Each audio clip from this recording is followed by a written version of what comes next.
Graça e paz, amados. Boa noite a todos vocês, a todos que estão nos assistindo, que vão nos assistir. Que a graça e a paz do Senhor Jesus esteja na presença, na vida de cada um, em nome de Jesus. Feche os olhos, vamos orar, agradecer ao Senhor pela oportunidade. Santo Deus, eterno Pai, somos gratos, ó Pai, por esse dia que tivemos, pela oportunidade, ó Deus, de estarmos mais uma vez na Tua casa, para, ó Deus, cultuarmos ao Senhor, entregar, ó Deus, o nosso melhor. Ó Deus, nós não viemos aqui, Pai, para um espetáculo da fé, nós não viemos aqui para, ó Deus, receber, mas viemos aqui para entregar, ó Deus, o nosso melhor. Enquanto fazemos isso, que o Senhor se agrade de nós. E eu tenho certeza, Pai, que o Senhor também nessa noite pode ministrar o nosso coração e que saiamos daqui diferentemente da forma como entramos. Ministra, Deus, através dos louvores, através da Tua palavra. Pai querido, perdoe os nossos pecados, ó Deus, que têm sido, ó Deus, realizados nas nossas ações e também nas nossas omissões, ó Pai, quando nós podemos fazer o bem e não fazemos. Senhor, que a Tua palavra, ó Deus, nessa noite, encontre guarida, ó Deus, em nosso coração, e que o Senhor venha nos purificar dos nossos pecados, nos limpar, ó Deus, e nos tornar mais alvos, ó Deus, do que a branca lã. Ó Deus, nessa noite também, apresentamos a Tua igreja, que está a caminho, traga a Tua igreja, aqueles que não poderão estar, ó Deus, que o Senhor derrame das Tuas bênçãos. Toma aqueles que estão em recuperação, como é o caso da irmã Natália, como é o caso da diaconisa Denilda também. Ó Deus, muito obrigado, porque deu tudo certo na sua cirurgia. Agora que o Senhor coloca as Tuas mãos, ó Deus, sobre cada um deles, ó Pai. Abençoa esse culto, Senhor, e tudo que fizermos, seja para a Tua honra e Tua glória. Te oramos em um nome santo de Jesus. Amém e amém. Graças a Deus. Abra a tua Bíblia, João capítulo 5, verso de 1 a 11.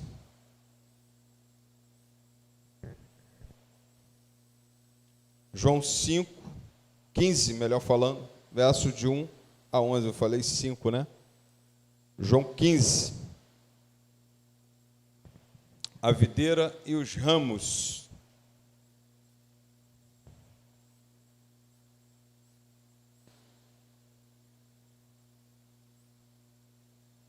Eu sou a videira verdadeira, e meu pai é o lavrador. Todo ramo que estando em mim não der fruto, ele o corta, e todo o que dá fruto, ele limpa, para que produza mais fruto ainda. Vocês já estão limpos por causa da palavra que eu lhes tenho falado. Permaneçam em mim e eu permanecerei em vocês. Como o ramo não pode produzir fruto de si mesmo, se não permanecer na videira, assim vocês não podem dar frutos se não permanecerem em mim. Eu sou a videira, vocês são os ramos. Quem permanece em mim e eu nele, esse dá muito fruto, porque sem mim vocês não podem fazer nada. Se alguém permanecer em mim, não permanecer em mim, será lançado fora, à semelhança do ramo, e secará, e o apanham, lançam no fogo e o queimam. Se permanecerem em mim, as minhas palavras permanecerem em vocês, pedirão o que quiserem e lhes será feito. Nisto é glorificado meu Pai, que vocês deem muito fruto, e assim mostrarão que são meus discípulos. Como o Pai me amou, também eu amei vocês. Permaneçam no meu amor. Se vocês guardarem os meus mandamentos, permanecerão no meu amor, assim como também tenho guardado os mandamentos de meu Pai, e no seu amor permaneço. Tenho-lhe dito estas coisas, para que a minha alegria esteja em vocês e a alegria de vocês seja completa. Amém? Ministério de Louvor está com oportunidade, vamos adorar o Senhor.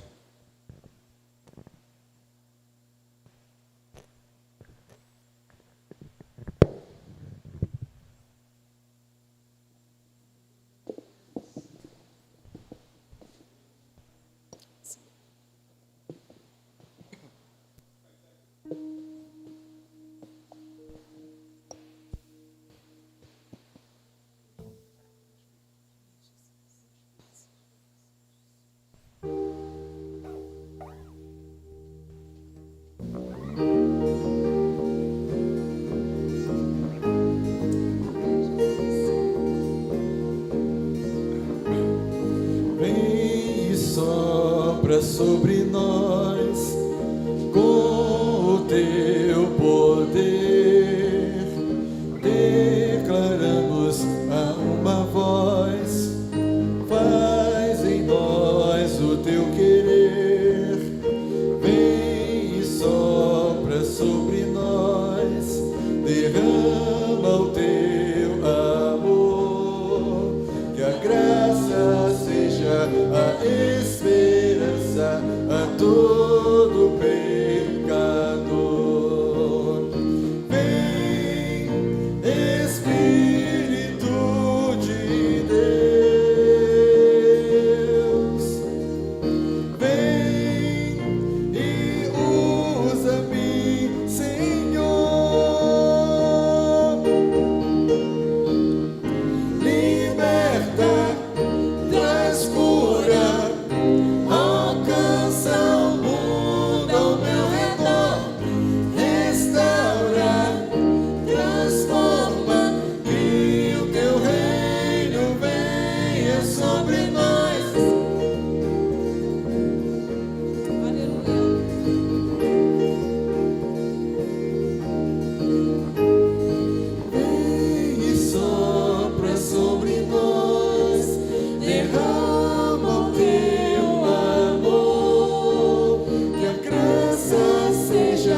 Filho obedeceu até a morte, morte de cruz.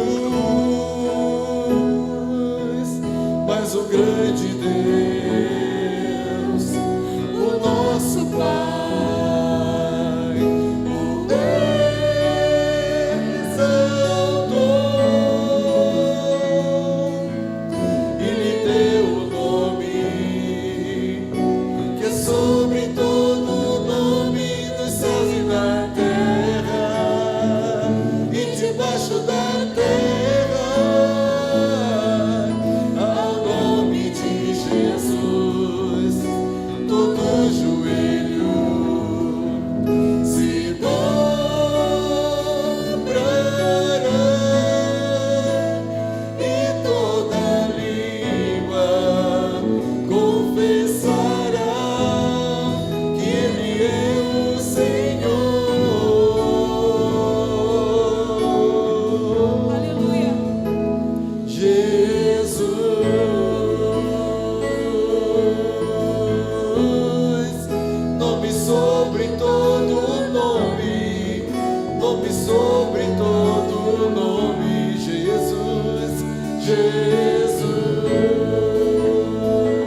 vamos estar declarando agora quão grande é o nosso Deus. Nós venhamos abrir nosso coração ao Senhor e declarar a Ele um louvor vindo do mais profundo do nosso ser.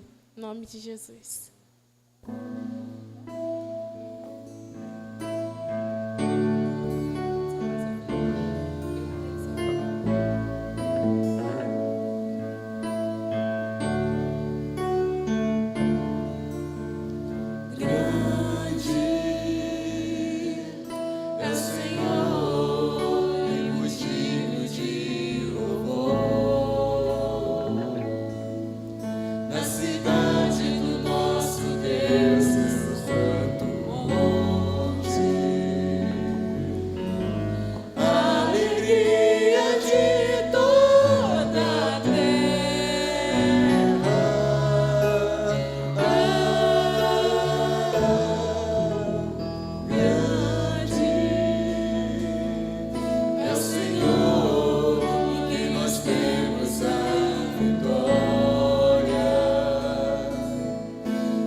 Confiamos em teu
Só tu és o Deus eterno sobre toda a terra e céus.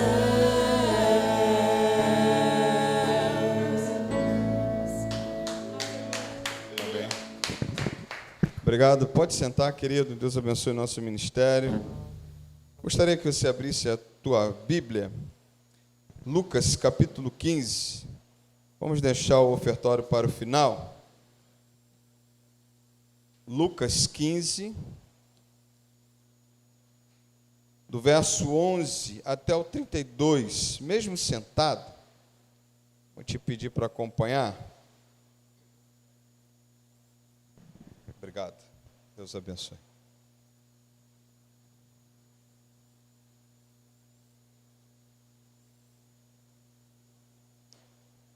Diz assim a palavra do Senhor. Jesus continuou, certo homem tinha 2 filhos. O mais moço deles disse ao pai, pai, quero que o Senhor me dê a parte dos bens que me cabe. E o pai repartiu os bens entre eles. Passado não muitos dias, o filho mais moço, ajuntando tudo que era seu, partiu para uma terra distante e lá desperdiçou todos os seus bens, vivendo de forma desenfreada.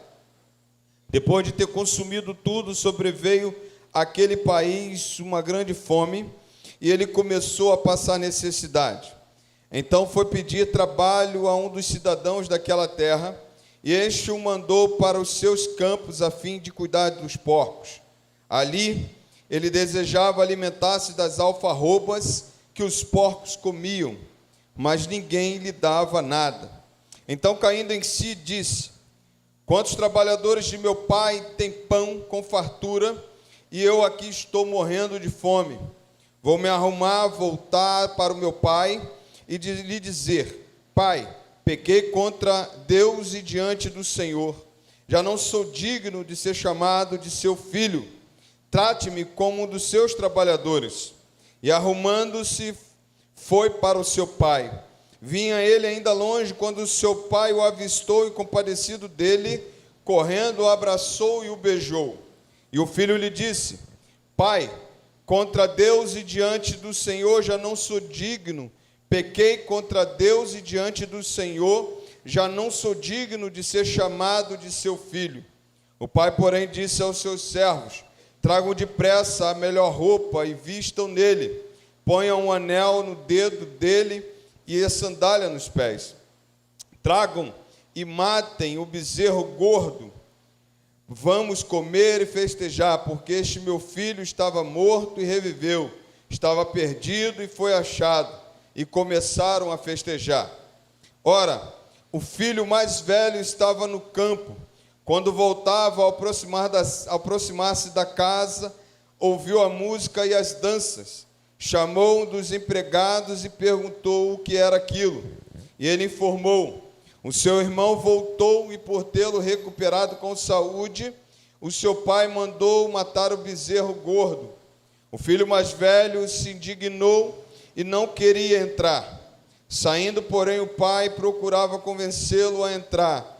Mas ele respondeu ao seu pai, faz tantos anos que sirvo o Senhor e nunca transgredi um mandamento seu, mas o Senhor nunca me deu um cabrito, sequer para fazer uma festa com os meus amigos. Mas quando veio esse seu filho que sumiu com os bens do Senhor, gastando tudo com prostitutas, o Senhor mandou matar o bezerro gordo para ele. Então o pai respondeu, meu filho, você está sempre comigo, tudo que eu tenho é seu, mas era preciso festejar e alegrar-se, porque este seu irmão estava morto e reviveu, estava perdido e foi achado. Amém? Fecha teus olhos. Pai, muito obrigado por tua palavra lida.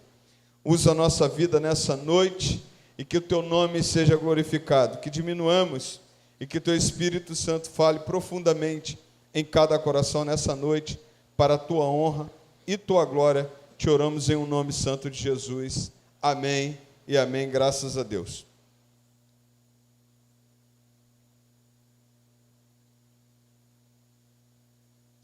Eu posso dizer para você nessa noite que essa é a maior parábola que Jesus conta.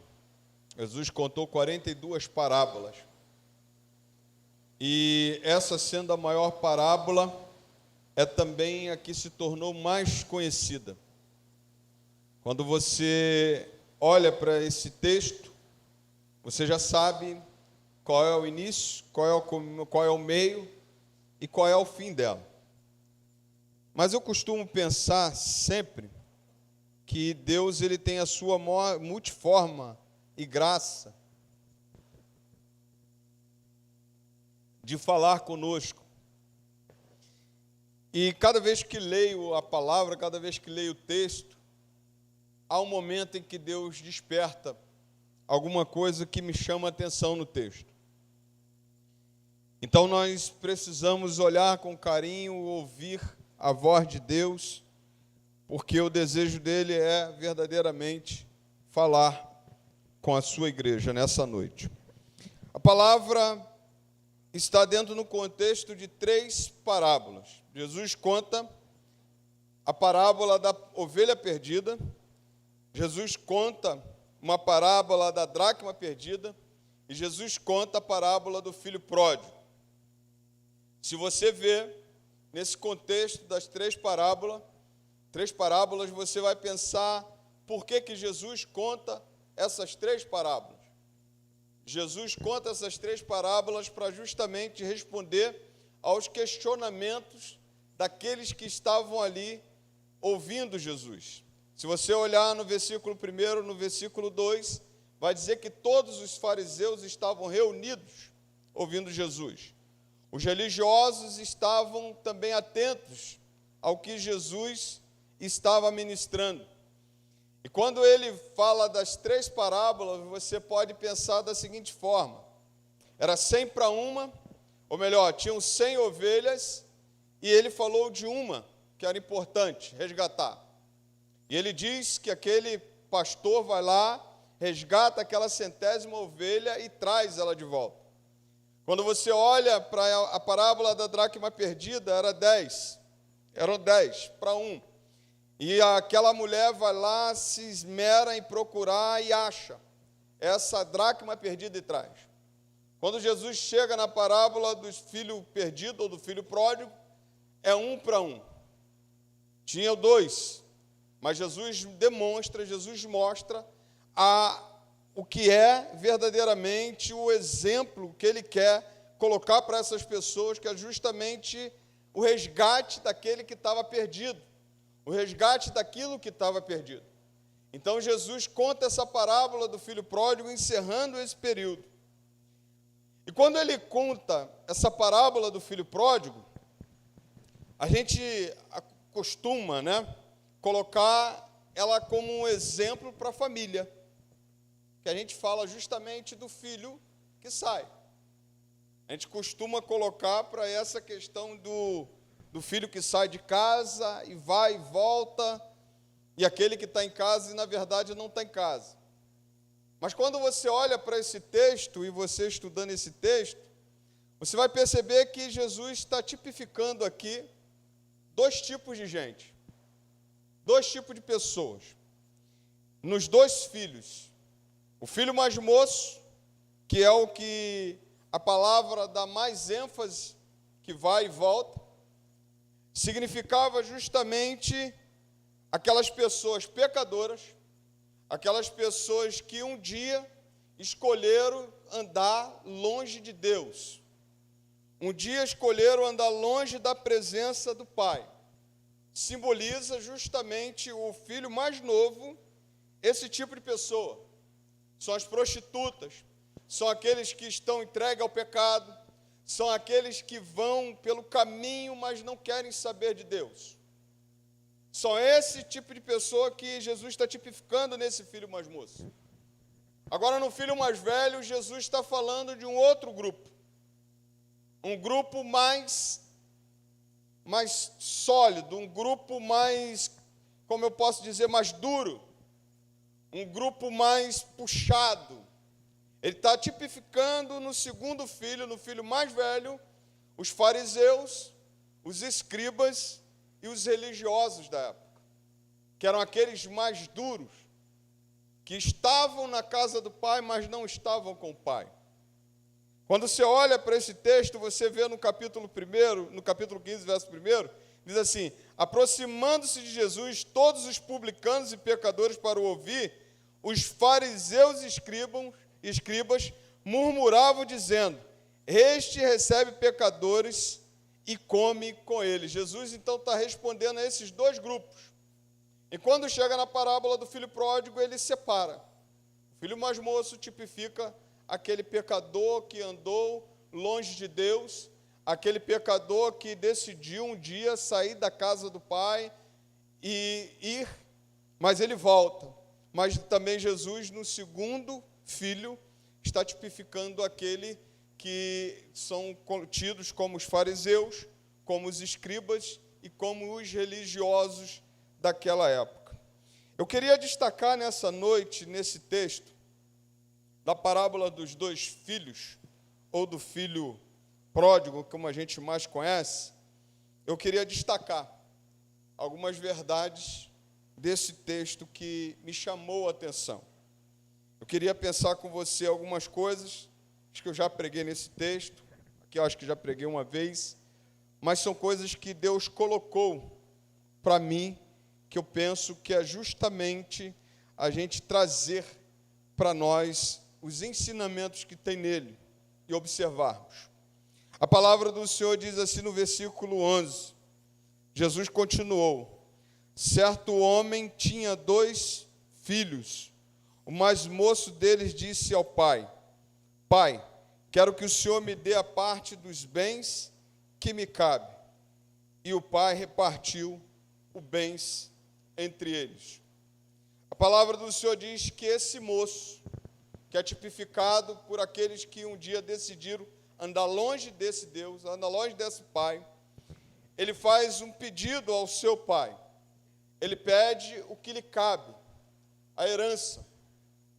A herança, ela está baseada no que está em Deuteronômio capítulo 21, verso 17. Quando, por exemplo, era depois que o pai morria, eles dividiam a herança.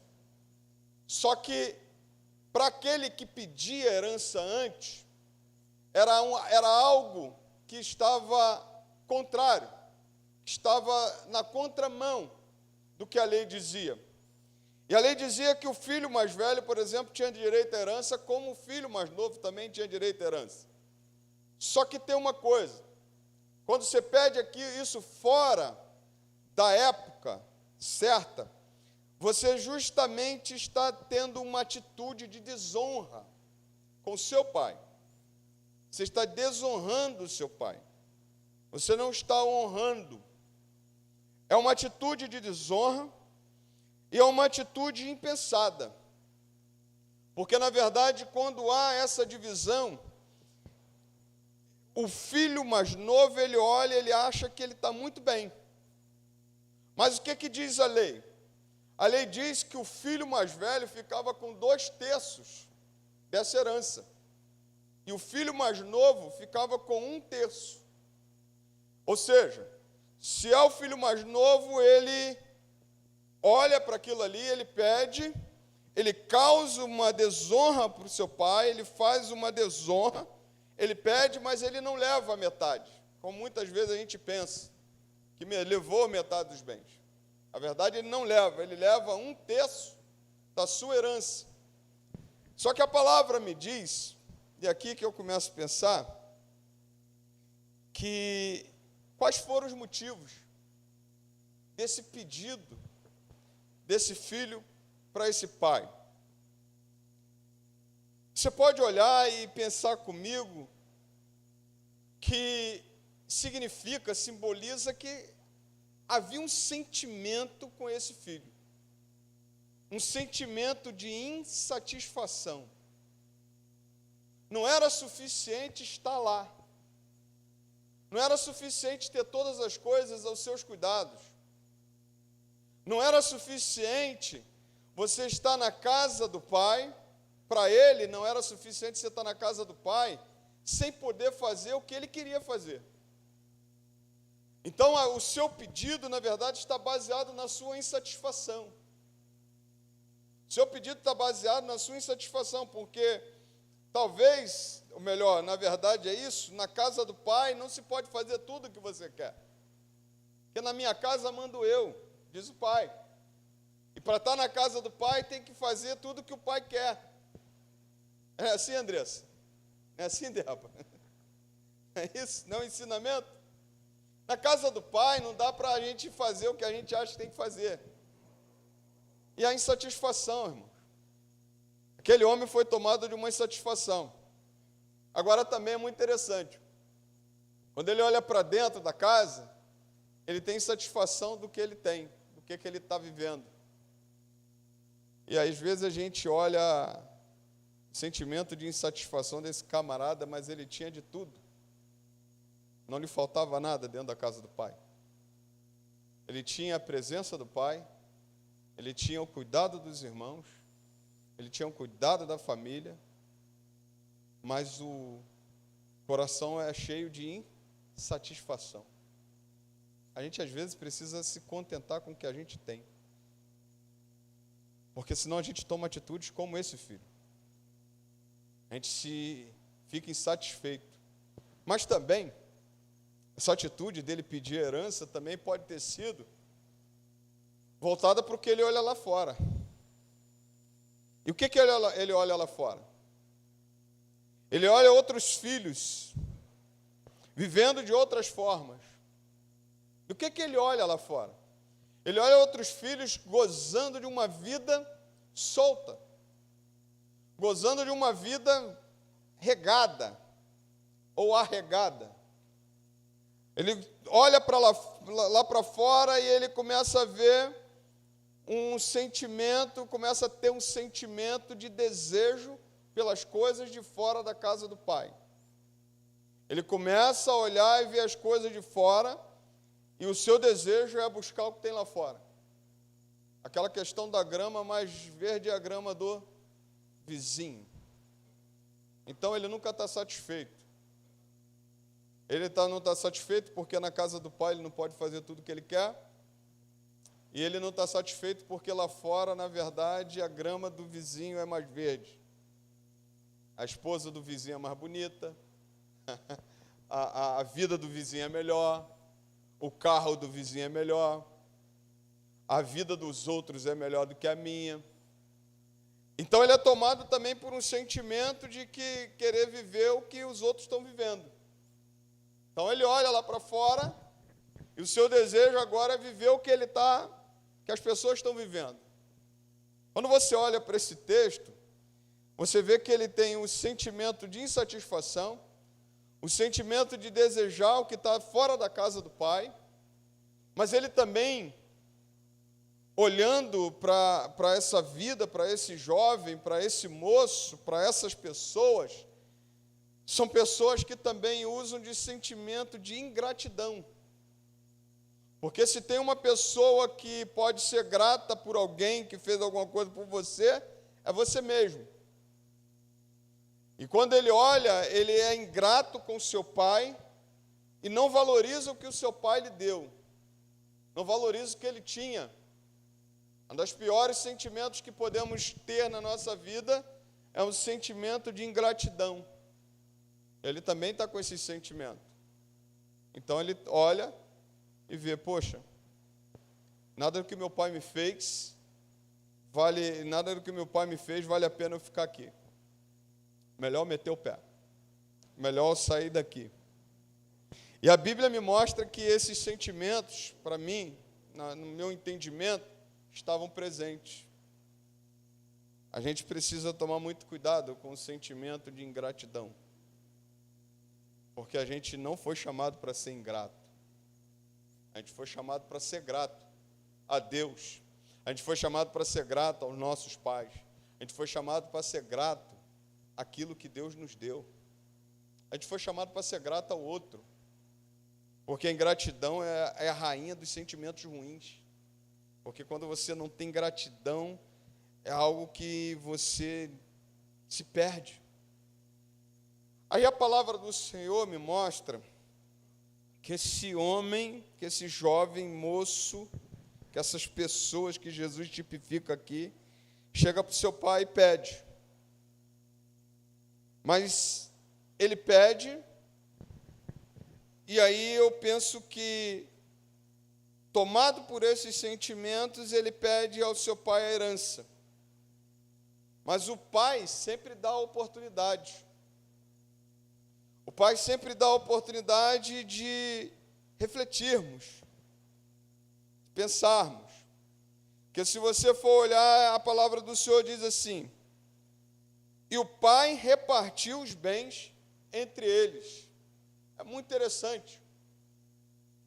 Porque, embora o pai seja o dono, a responsabilidade é nossa, com as nossas ações. E o pai não disse não. Os bens estão aqui.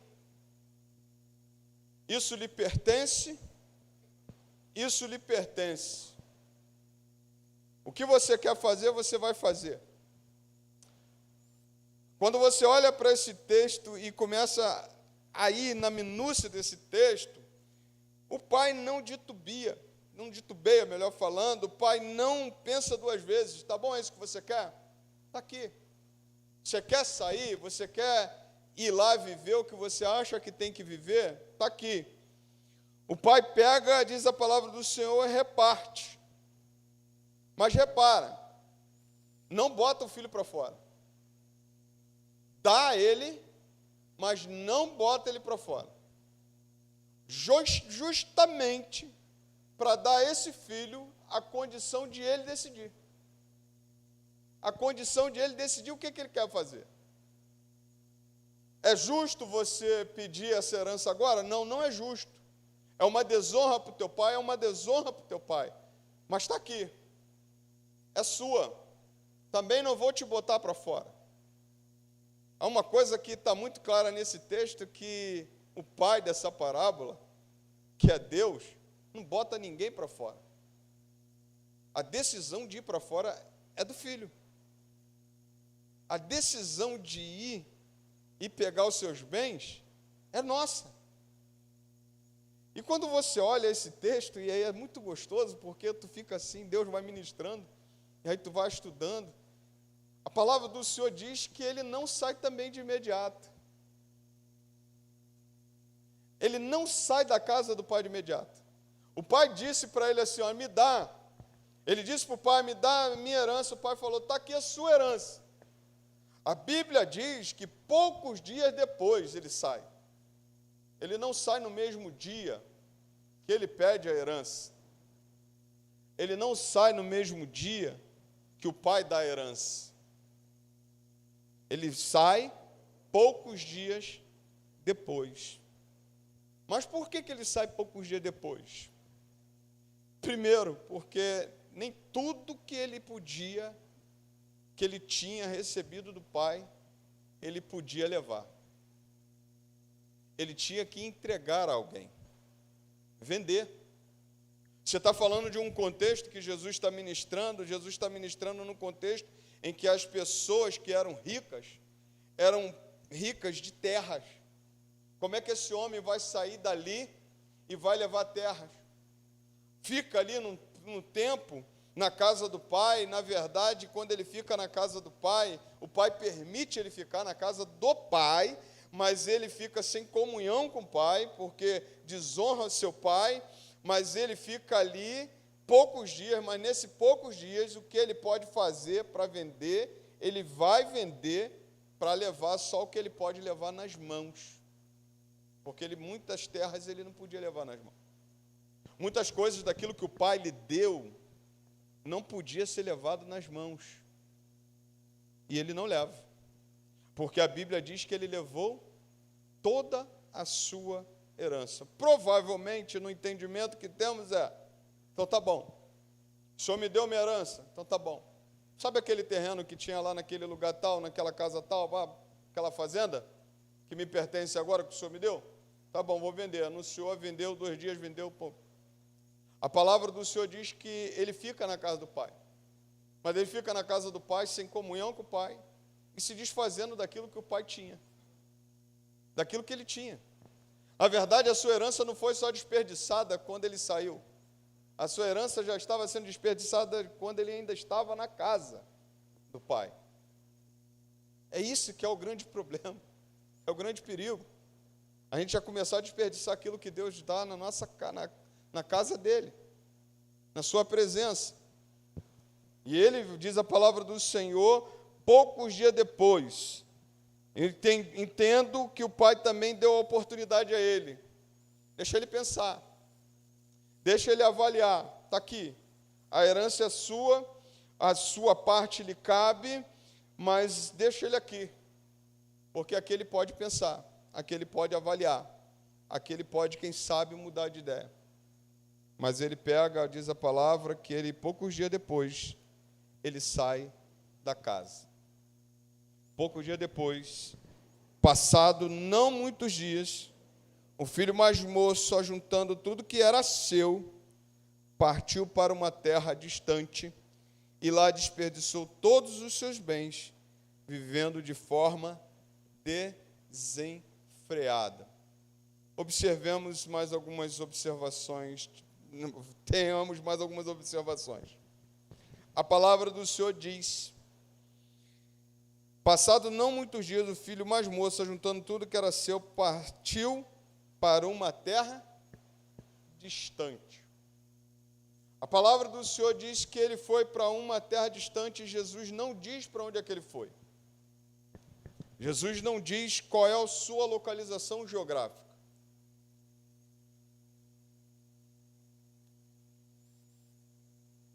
Na verdade, nós não temos nenhuma informação para qual cidade ele foi. Se eu fosse falar para você, olhando para o contexto dele, eu poderia falar uma coisa assim muito clara. Para mim, ele foi lá para Sodoma e Gomorra. Ele diz a palavra que ele gastou com as mulheres prostitutas. Quando você pensa, se eu fosse falar o lugar onde ele tivesse ido, eu poderia falar para você que ele foi para Babilônia, sabe? Onde está tudo errado. Um dos piores lugares aí que você imaginar na mente, eu acho que pode ter sido que ele tenha ido. Mas se você for parar para pensar nesse texto, quando a Bíblia diz que ele foi para uma terra distante, além de Jesus dar uma ideia de estar longe do Pai, né, porque quando Jesus fala que ele vai para uma terra distante, significava que o desejo dele era ficar bem longe. Mas bem longe de quem? Da família, do pai, do irmão, da casa. E quando você fica bem longe do pai, do irmão, da casa, só tem um motivo. Você quer o quê? Que ninguém te veja. Você quer o quê? Que ninguém esteja perto de você, que você faça o que você quiser. E que ninguém meta o dedo na sua vida, e que ninguém te cobre nada, e que ninguém faça nada com você, que ninguém pergunte para você, por exemplo, que hora que você acordou, que ninguém pergunte para você o que você fez com a tua herança.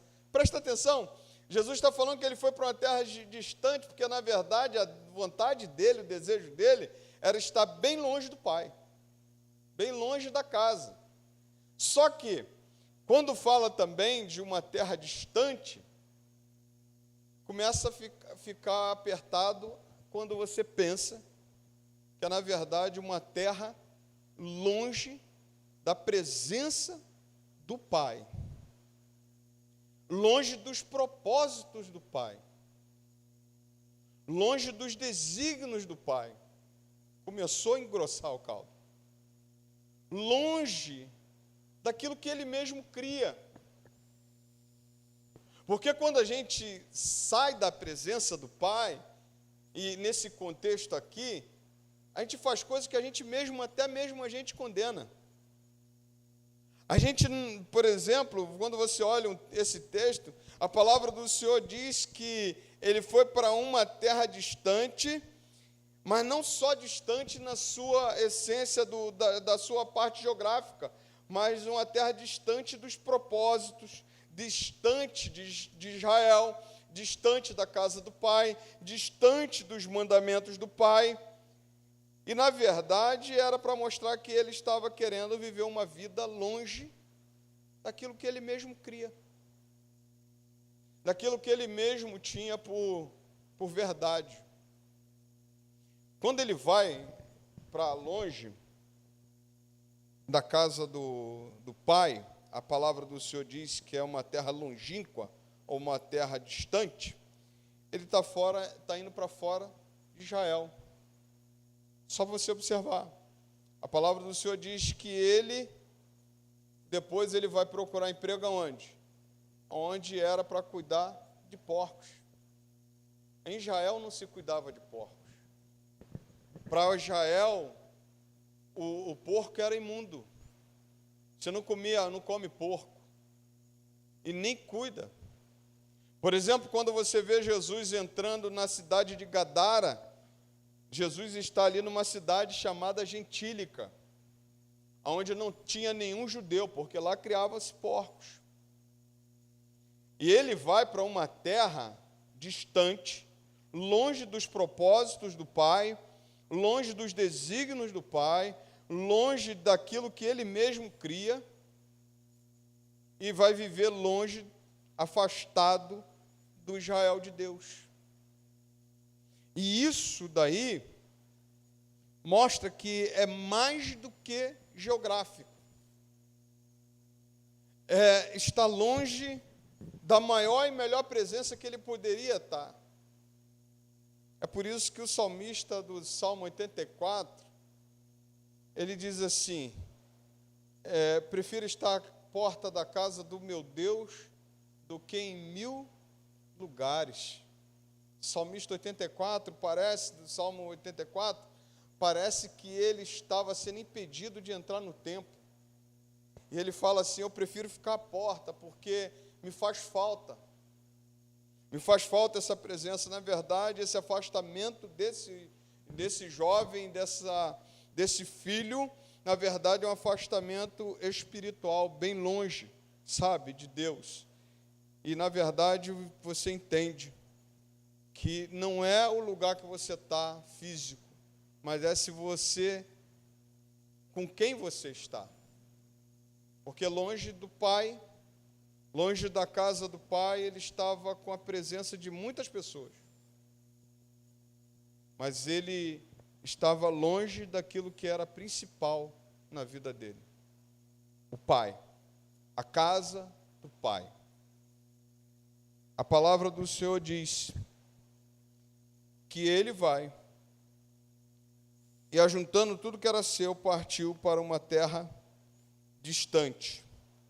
E lá desperdiçou todos os seus bens, vivendo de forma desenfreada. Como ele gasta a sua herança. Como ele acaba com aquilo que ele tinha. A palavra do Senhor diz que ele foi para lá e desperdiçou toda a sua herança. Quando você fala desperdiçou, parece e dá um entendimento de que, como se ele estivesse colocando semente em coisas que não iam lhe dar retorno. Sabe?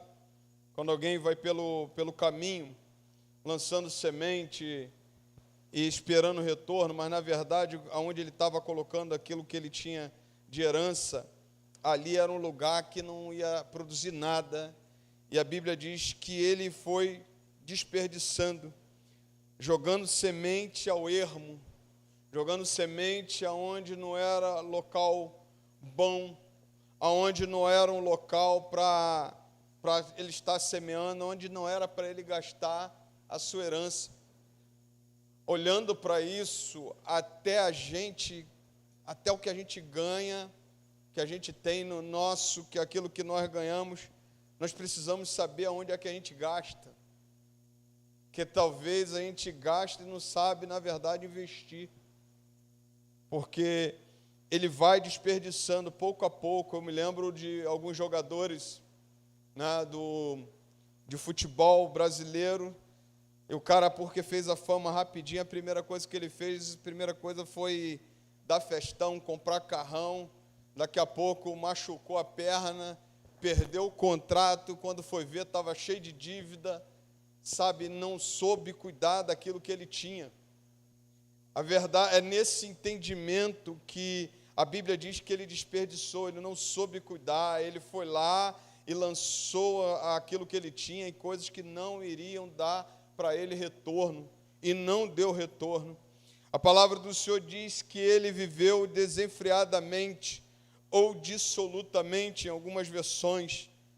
É uma outra coisa, um outro entendimento que próprio Jesus diz, porque quando fala assim, viveu desenfreadamente ou dissolutamente, ele viveu de forma rebelde. E de forma rebelde é uma forma desordenada, é uma forma contrária à forma boa de viver. Ele toma a vida ao contrário, na verdade, tudo aquilo que ele dizia acreditar na casa do Pai, agora ele estava tomando uma forma diferente. Quantas pessoas a gente tem visto, né, que estava na casa do Pai, que hoje sai da casa do Pai, aí vai viver uma vida, e daqui a pouco ele começa a condenar tudo que ele falava, tudo que ele queria. Era mais ou menos nesse contexto, vivendo uma desordem, uma vida rebelde, sem nenhuma preocupação com quem estava do seu lado e com amanhã. Quantas pessoas saem do meio da casa do Pai e, na verdade, vai viver uma vida agora falando até contra o Pai. A Bíblia diz que ele estava vivendo dessa forma, uma vida rebelde, uma vida contrária àquilo que é de bom tom, aquilo que é bom para alguém viver. Porque pode ser que, por exemplo, as pessoas vivam de uma forma até longe da casa do Pai, mas que tente fazer alguma coisa boa para ter retorno. Ele, na verdade, ele não estava fazendo nada, ele estava só querendo mesmo desperdiçar, e estava desperdiçando e gastando, e indo de mal a pior. A palavra do Senhor diz que dessa forma ele chegou ao fundo do poço, porque ele estava vivendo dissolutamente, desenfreado, uma vida rebelde, desordenada, sem nenhuma preocupação com o amanhã. A palavra do Senhor diz que naquele tempo, a palavra mostra que houve fome naquele país. Houve fome, e a palavra do Senhor diz que ele perdeu tudo. Mas por que ele perdeu tudo? E a Bíblia cita. Ele perdeu tudo porque a sua confiança, a verdade, não era no Pai. Era naquilo que o Pai podia dar para ele. No seu dinheiro. Na sua herança. E não era algo que ele podia se apegar. Aí a palavra do Senhor mostra, e aqui eu penso um pouco mais sobre essa história, porque diz a palavra que ele perdeu tudo. Depois de ter consumido tudo, sobreveio àquele país uma grande fome, e ele começou a passar necessidade. Quando se passa necessidade é porque não tem mais nada. Nenhuma reserva. Você gasta, e você vai se controlando. Você se controla um pouco, se controla no outro mês, você vai se controlando, você vai conseguindo driblar. Mas a palavra do Senhor diz que ele começou a passar necessidade. Passar necessidade quer dizer que ele não tinha mais nada. Mas a necessidade dele revela para mim, né, que ele perdeu tudo o que ele tinha. Porque também, irmãos, não valorizou o que tinha. E a gente só perde quando, a gente só valoriza quando perde. A gente só valoriza aquilo que Deus nos dá quando nós perdemos. Quando acabou, vai embora. o pai dessa parábola deu tudo para ele. Ele tinha tudo, e a palavra do Senhor diz que ele perdeu tudo. Mas por quê? Porque não deu valor. Porque não quis cuidar daquilo que o pai deu. Porque preferiu gastar seu bel prazer. Porque preferiu viver outras experiências. Porque preferiu viver longe dos conselhos do pai. Na verdade, também porque ele não valorizou aquilo que ele tinha. As pessoas costumam perder porque não valorizam. E quando perde, é chororô, é difícil, é dificuldade. A palavra, por exemplo, me mostra nesse texto que o pai tinha dado muitas coisas para ele, muitas. Mas o principal que ele tinha era o cuidado da sua casa, cuidado do seu pai, cuidado da sua família, as pessoas, as bênçãos de que Deus tinha dado, que o pai tinha dado, a reunião que tinha dentro da sua casa. Nada disso ele valorizou. Foi lá e perdeu. Perdeu por causa dos seus sentimentos, perdeu por causa de querer viver coisas novas, perdeu porque ele queria viver algo que só ele podia cobrar a ele mesmo, que ninguém precisava cobrar nada dele. Viveu para viver, ele quis viver, na verdade, a sua libertinagem, não dar satisfação para ninguém, mas não valorizou o que tinha. Às vezes a gente corre o risco de perder o que a gente tem, não valorizar aquilo que Deus já nos deu, por não valorizar aquilo que Deus já nos deu. A gente perde e depois a gente vai sentir falta. É por isso que você chega muitas vezes no enterro de pessoas que eram nossos parentes e você começa a ver o desespero.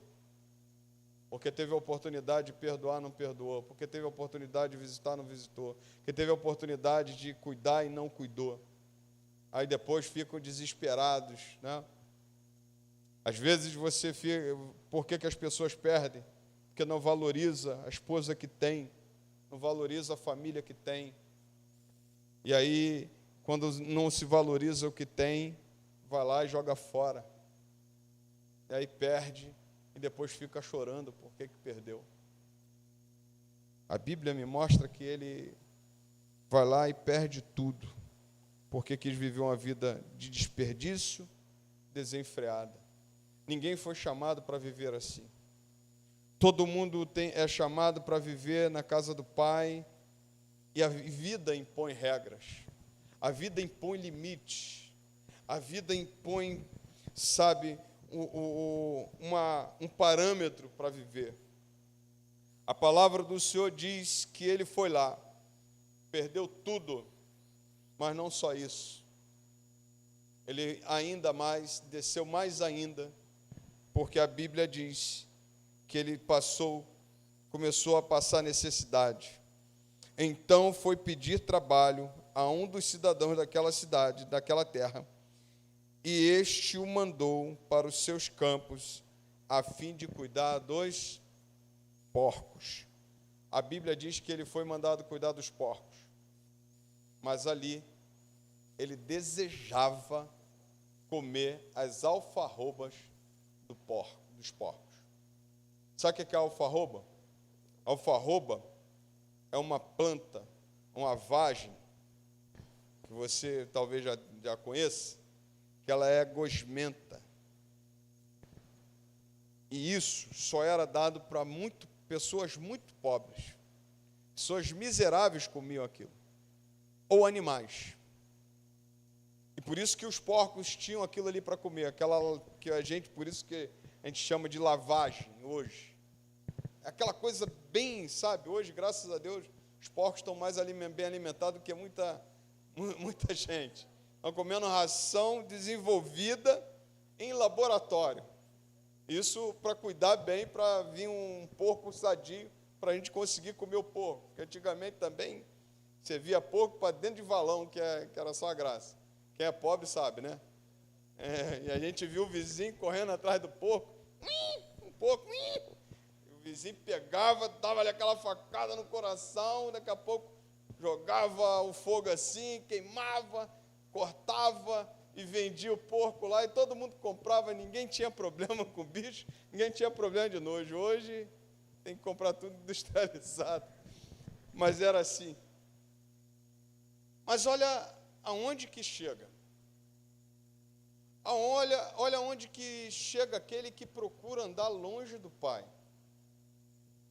O que Jesus está falando aqui é justamente do nível que se chega, ao ponto de desejar comer comida dos porcos que ele mesmo condenava, ao ponto de chegar e desejar comer a comida dos porcos a um nível tão baixo que ele olha e fala assim, é o que eu tenho. A gente paga um preço por andar longe do Pai. A gente paga um preço por viver uma vida de filho pródigo. A gente paga um preço e perde aquilo que Deus nos dá, ao ponto de chegarmos, às vezes, no fundo do poço. Muitas pessoas hoje estão chegando ao fundo do poço porque decidiram andar longe de Deus.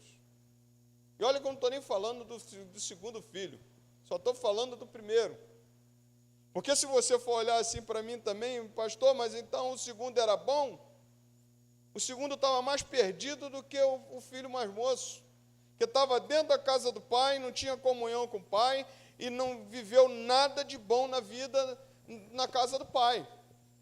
Era um cara também que era amargurado da vida, era um cara também que vivia uma vida também mesmo tendo estado da casa do pai, longe do pai, porque não aprendeu nada com o pai, e não viveu nada que o pai tinha para ele, e que ainda era um cara amargurado. Se você for olhar, você vai ver isso. Mas a palavra do Senhor diz que ali ele desejava alimentar-se das alfarrobas que os porcos comiam, mas ninguém lhe dava nada, nem isso. Olha o preço. Olha o preço por viver em desobediência. Olha o preço por viver longe da casa do Pai, porque ninguém lhe dava nada. Parece que Jesus falou, Deus falou assim para ele, não dá nada para ele não, para ele sentir o peso. Às vezes a gente tem que sentir o peso. De que é andar longe de Deus, de que é andar longe dessa presença.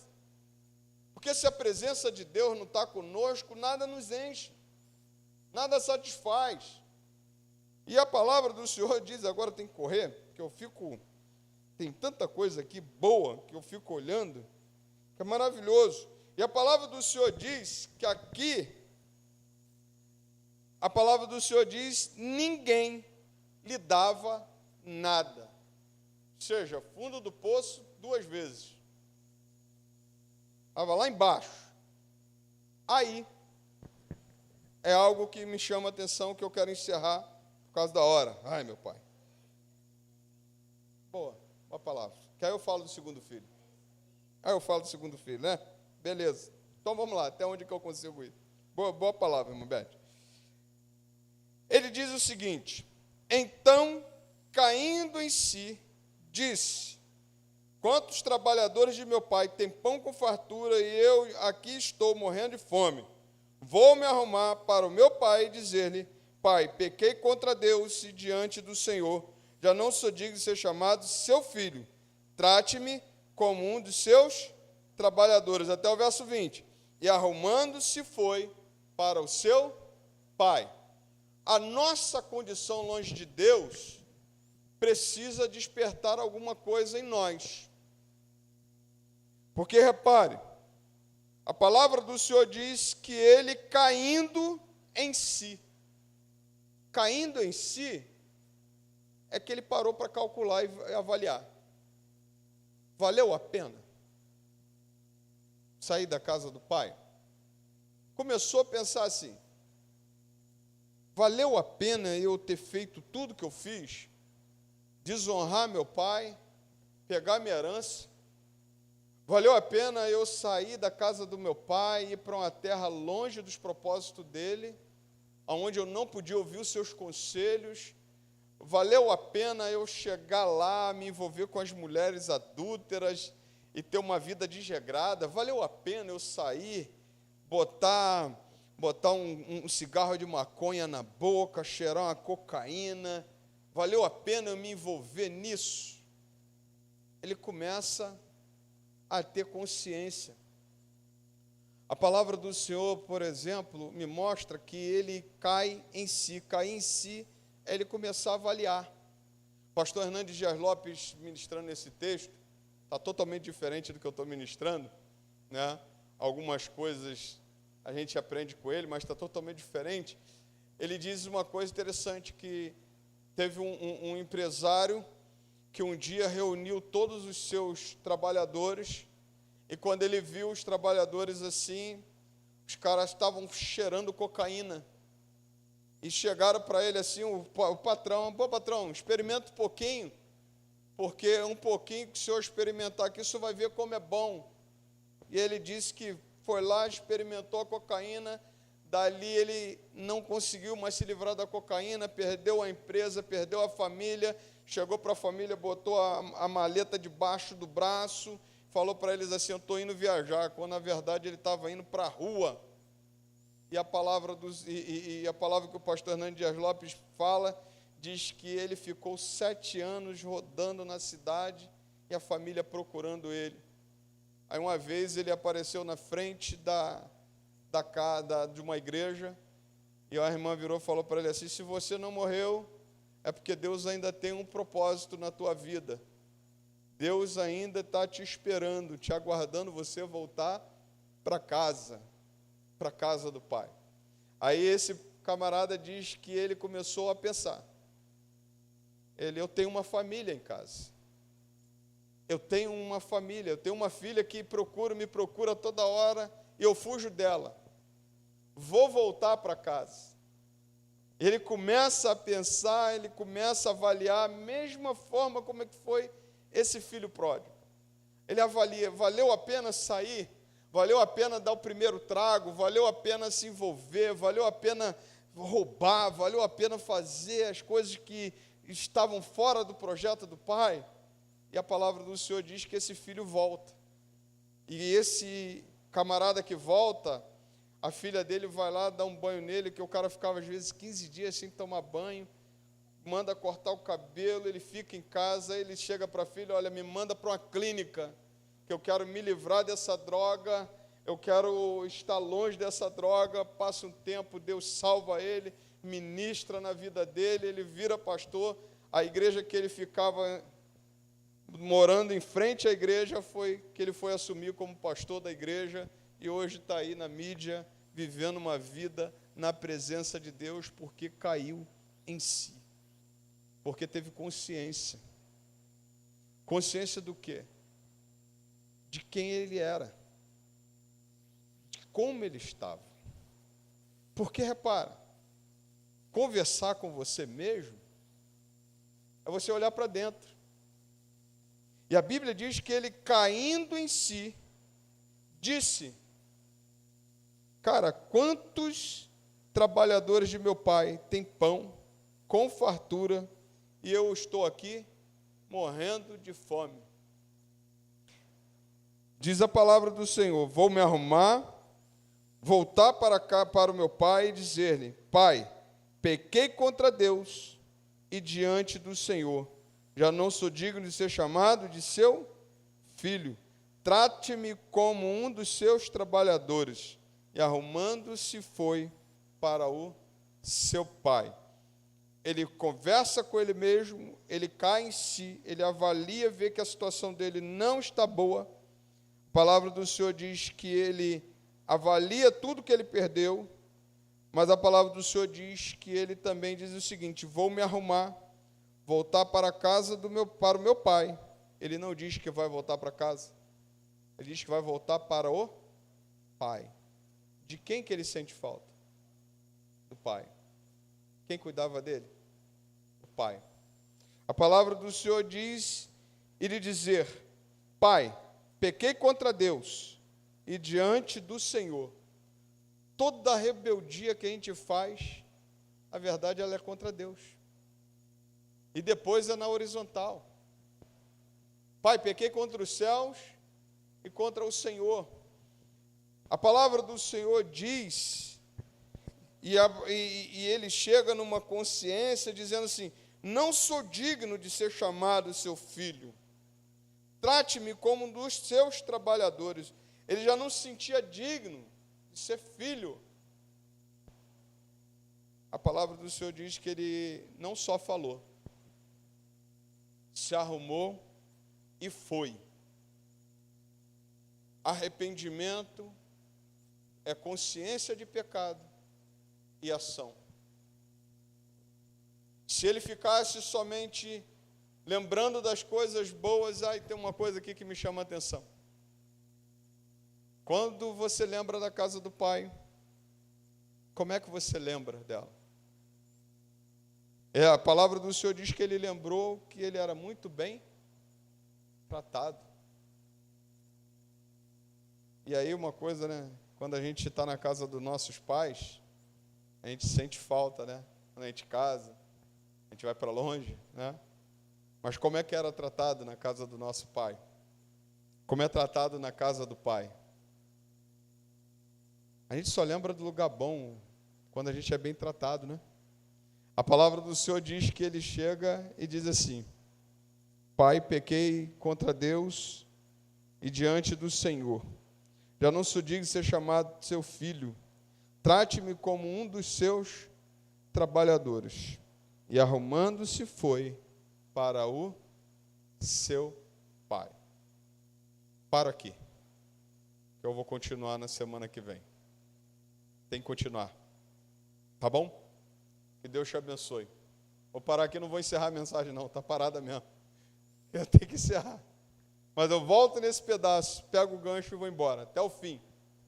Para a gente falar também do que significou esse encontro para este jovem. Vamos ficar em pé?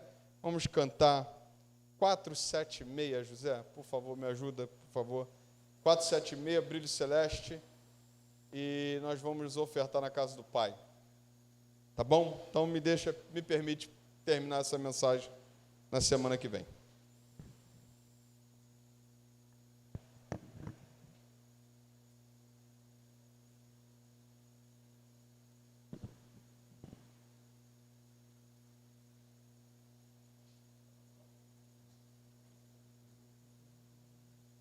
Peregrinando, vou pelos montes e pelos vales, sempre na luz. Cristo promete nunca deixar-me, eis-me convosco, disse Jesus. Brilho celeste,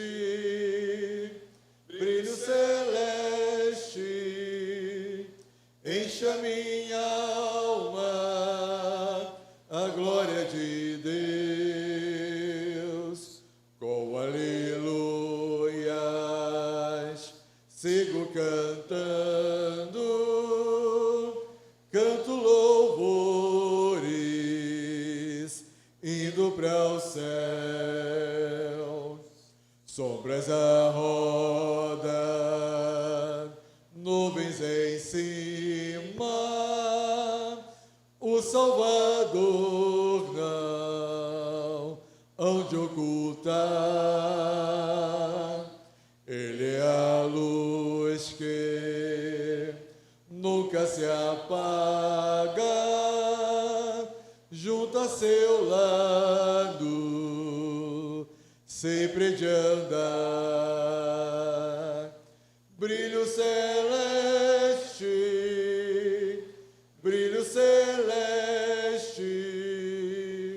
enche a minha alma, a glória de Deus. Com aleluias,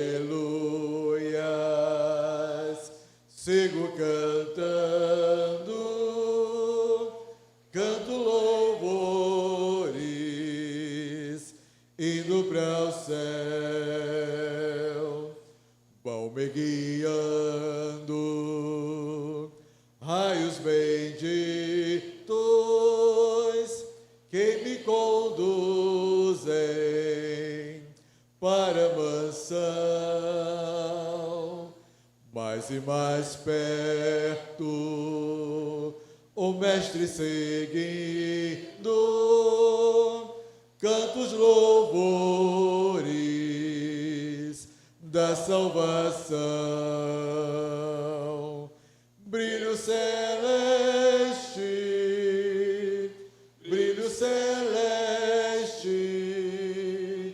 enche a minha alma, a glória de Deus. Com aleluias, sigo cantando, canto louvores, indo para os céus. Você pode aplaudir ao Senhor. Glórias a Deus.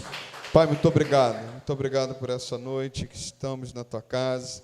Despeça, ó Deus, o seu povo em paz. Leve-nos, ó Deus, debaixo das tuas mãos.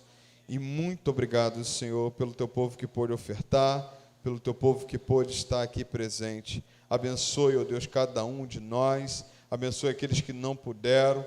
Ó Deus, aqueles que estão, ó Deus, se recuperando, ó Deus, de uma cirurgia, como é o caso da diaconisa Denilda, como é o caso também da irmã Natália, ó Deus que está, ó Deus, se recuperando, ó Pai, que o Senhor continue abençoando as tuas filhas. Toma também, ó Deus, a vida da irmã Sônia em tuas mãos, ó Deus, que ela seja, ó Deus, curada pelo poder que há no teu nome.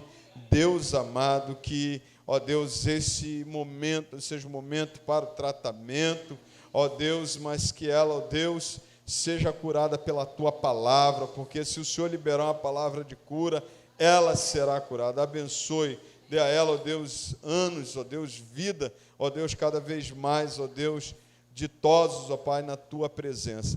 Muito obrigado por essa noite. Leve-nos em paz, fica conosco, derrama das tuas bênçãos na vida de cada um de nós. Nós choramos, não porque merecemos, mas em um nome santo de Jesus. Amém e amém, graças a Deus. Amados, só um anúncio rápido.